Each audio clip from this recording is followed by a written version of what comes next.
आदिवासी समुदाय जल जंगल जमीन की बात करता है तो उसको नक्सलवाद का ठप्पा दे दिया जाता है, उसको नक्सलवाद के नाम से मारा जाता है। छत्तीसगढ़ का बस्तर का इलाका हम देखते हैं, 11 साल की बच्ची को मारा जाता है और कहा जाता है कि नक्सलाइट थी। 3-3, 4 साल के बच्चों को मारा जाता है, गर्भवती महिलाओं को मारा जाता है। आदिवासियों की जब भी आदिवासी समुदाय अपने हक अधिकार की बात करता है तो उसको नक्सलाइट का ठप्पा लगाया जाता है। मानगढ़ दाप में 1500 आदिवासी शहीद हुए थे, मोदी जी 2 बार आए, लेकिन मानगढ़ के लिए आदिवासी समुदाय के लिए एक शब्द नहीं बोल के गए, कुछ नहीं करके गए। तो उन्होंने आदिवासी समुदाय कोई ईसाई धर्म अपना रहा है, कोई हिंदू धर्म अपना रहा है, अलग अलग जगह बटा हुआ है। आदिवासियों की आइडेंटिटी, उनकी पहचान खत्म हो रही है। आदिवासी समुदाय अपनी पहचान बचाने को लिए लड़ रहा है और लंबे समय से कह रहा है कि आदिवासियों के अलग से जनगणना कॉलम होना चाहिए, धर्म कोड होना चाहिए। धन्यवाद सभापति महोदय, आज आपने बजट पे बोलने का अवसर प्रदान किया। पक्ष और विपक्ष दोनों ने बजट को लेके काफ़ी चर्चा हुई। देश का जब बजट आता है तो देश का युवा एक आस लगा के बैठता है कि इस बार कुछ अच्छा होगा। देश का गरीब, देश का आदिवासी, देश का एससी ये आस लगा के बैठता है कि कुछ अच्छा होगा। हमारे राजस्थान की बात करें, राजस्थान में डंका बजा रहे थे कि डबल इंजन की सरकार है, सब कुछ हो जाएगा। लेकिन केंद्र का बजट देखा, राज्य का बजट देखा, कुछ नहीं हुआ। और पूरा देश का एसटी एससी आदिवासी समुदाय हो, युवा हो, सब ये लग रहा है कि ये डबल इंजन की सरकार की दावा करने वाली इस बार का जो बजट है वो कहीं न कहीं सिर्फ बिहार का, कहीं न कहीं आंध्र प्रदेश का और सरकार बचाने का बजट साबित हुआ है। और कहीं न कहीं ये जुमलेबाज का जो बजट आया है इस बार, देश की जनता देख रही है। मैं उस लोकसभा क्षेत्र से आता हूं, बांसवाड़ा। मैं बांसवाड़ा डूंगरपुर की जनता को धन्यवाद देना चाहता हूं जिन्होंने मुझे चुन के भेजा। वहां पर हमारे प्रधानमंत्री जी ने कहा था कि जिसकी कोई पहचान नहीं है, जिसका कोई नाम नहीं है, जिसका कोई रिकॉर्ड नहीं है, ऐसे व्यक्ति को जिता के क्या करोगे। लेकिन बांसवाड़ा डूंगरपुर की जनता ने ठान लिया था कि लोकतंत्र है, राजतंत्र नहीं। और ये राजतंत्र तय करने का किसी को ठेका नहीं है, लोकतंत्र है। जनता ने ठान लिया था कि इस बार राजकुमार रोज जाएगा। मैं आपके माध्यम से, पूरे सदन के माध्यम से मेरी जनता को धन्यवाद देना चाहूंगा। मोदी जी ने कहा था वहां के बड़े बुजुर्गों को कि घर घर जाके राम राम बोल देना और चुनाव जिताना। वहां के बड़े बुजुर्गों ने ठान लिया और कह दिया था, और मेरे माध्यम से और आपके माध्यम से संदेश पहुंचाया है उन तक। मुझे कहा था मोदी जी को कह देना कि देश के आदिवासियों को उजाड़ने का काम पिछले 10 सालों में हुआ है। देश के अंदर धर्म की राजनीति हुई है। देश में 15 लाख रुपए बेरोजगारों को नौकरी देंगे यूं करके 10 साल राज किया है। इस बार हम सबक सिखाएंगे। और उन्होंने मेरे माध्यम से मैसेज पहुंचाया है कि गुरु गोविंद की धरती है, मावजी महाराज की धरती है, संत सुरमाल महाराज की धरती है।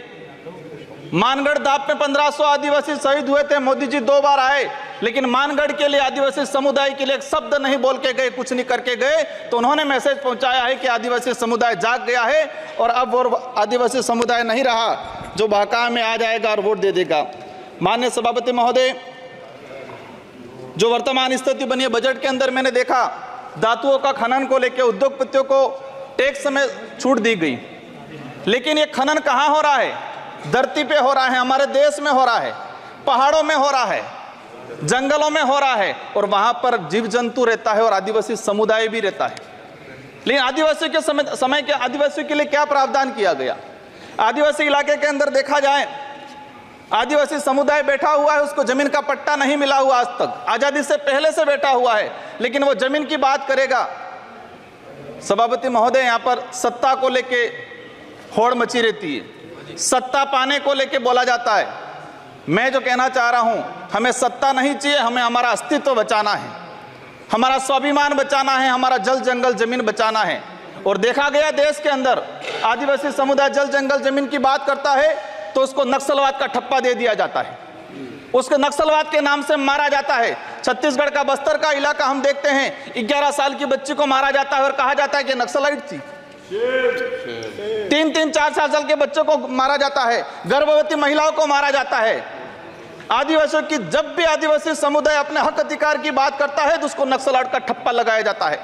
सभापति महोदय, आदिवासी समुदाय को या एससी समुदाय को फ्री की योजना हम कहते हैं, हमें फ्री की योजना मत दो, हमें हमारा हक दो, जल जंगल जमीन का मालिकाना हक दो, और संविधान के अंदर शेड्यूल 5 के अंदर, शेड्यूल 6 के अंदर जो रिजर्वेशन पॉलिसी लागू की है उसको धरातल पे लागू किया जाए। माननीय सभापति महोदय, मैंने देखा है भाजपा अलग अलग राज्यों में अलग अलग चीज कहती है, कई जगह कहती है बीफ खाओ, कई जगह मत खाओ। हमारे आदिवासी समुदाय को लेकर एक धर्म कोड की लंबे समय से मांग चल रही है कि आदिवासी समुदाय को अलग से धर्म कोड दिया जाए। आजादी से पहले 1871 से लगा के 1951 तक अलग जनगणना हुई है। आज आदिवासी समुदाय कोई ईसा धर्म अपना रहा है, कोई हिंदू धर्म अपना रहा है, अलग अलग जगह बटा हुआ है। आदिवासियों की आइडेंटिटी, उनकी पहचान खत्म हो रही है। आदिवासी समुदाय अपनी पहचान बचाने को लिए लड़ रहा है और लंबे समय से कह रहा है कि आदिवासियों की अलग से जनगणना कॉलम होना चाहिए, धर्म कोड होना चाहिए। झारखंड के अंदर 11 नवंबर 2020 को झारखंड विधानसभा में प्रस्ताव पास हुआ अलग से आदिवासी धर्म कॉलम को लेके। वहां विपक्ष में भाजपा थी और भाजपा ने समर्थन दिया और कहा कि आदिवासी समुदाय धर्म व्यवस्थाओं में भले हिंदू हो ईसाई उसमें नहीं आता है, आदिवासियों की अलग परंपरा रीति रिवाज है, उनको धर्म कोड जारी किया जाए। लेकिन राजस्थान में अलग तरीके से माहौल बनाया जाता है। हम कहते हैं हमें किसी धर्म में नहीं रहना है, हमको आदिवासी हैं, आदिवासी रहने दिया जाए। माननीय सभापति महोदय, लंबे समय से देखा गया है, कहते हैं वनवासी, कोई कहता है कुछ और। हम कहते हैं हमारी जो आइडेंटिटी है, हमारा जो देखा गया है कई बार कि जो व्यवस्था बनी है उस व्यवस्था के अंदर हम कई बार कहते हैं हमें कुछ मत दो एजुकेशन को लेकर। नई शिक्षा नीति, मुझे लग रहा है अभी घंटी बजने वाली है, मैं 2 मिनट में मेरा समाप्त करूंगा। नई शिक्षा नीति के तहत यह प्रावधान किया गया है कि 6 साल का बच्चा होगा इसके बाद उसको पहली क्लास में एडमिशन दिया जाएगा।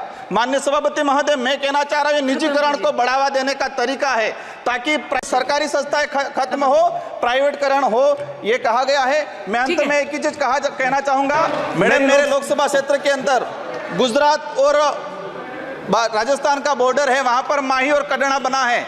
मैं सरकार से कहना चाहता हूं अगर आदिवासी समुदाय के लिए, उस क्षेत्र के लिए कुछ करना चाहते हो तो इरिगेशन के तहत माही और कड़ना से प्रोजेक्ट तैयार करके उस इलाके के अंदर रखा जाए। अंत में आप सबको धन्यवाद।